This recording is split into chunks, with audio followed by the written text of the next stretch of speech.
Social media is to books before publication what reviews are to them afterward. As I worked on this book, not a few doubts were expressed online regarding my suitability as its author. The most common were, who is he to write this book, and what makes him think he's qualified? Fortunately, among the many blessings bestowed on us, is that we need not read everything printed, and anyone is free to compensate for the shortcomings of one publication with the composition of another. Whatever my qualifications, they would yield me little were the finished product wanting. But these preliminary questions do raise a good point. I am not black. I did not plan to write this book. In one sense, it is a coda to my previous book, Slavery and Islam, 2019. That monograph ended with an appendix that, put briefly, showed how little slave status meant to a pious Muslim, but also how profound and inexplicable Muslim anti-blackness could be. As I discuss in the introduction of the present volume, this paradox perplexed me. The book before you is an answer to that question, among others. In a more concrete sense, this book grew out of efforts to respond to specific questions proceeding from an academic debate over whether Islam is anti-black.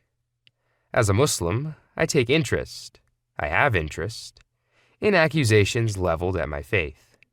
Several participants in this discussion forwarded me questions that dealt with topics I'd previously published on, and I set out to answer them. I quickly realized, however, that answering these questions required clarifying related issues, that understanding those related issues meant exploring their larger historical, cultural, or linguistic contexts, and that those contexts could not be understood from a modern, global Western perspective without addressing other topics, and so on. The horizons of my knowledge loomed quickly. As my research led me into territory well outside my expertise, I drew on that of others and gained enough command of particular topics to find what I needed. What started out as answering a few very specific questions about hadiths and Islamic law ballooned into this sizable volume.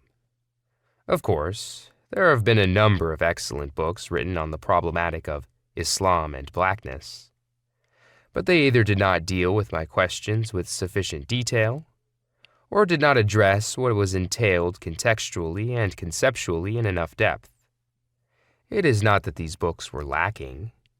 It is that Islam and Blackness looms before scholars like a chimera, a hybrid of what must be uncovered in the distant past, understood in the intervening centuries, and put into perspective in the imperious present.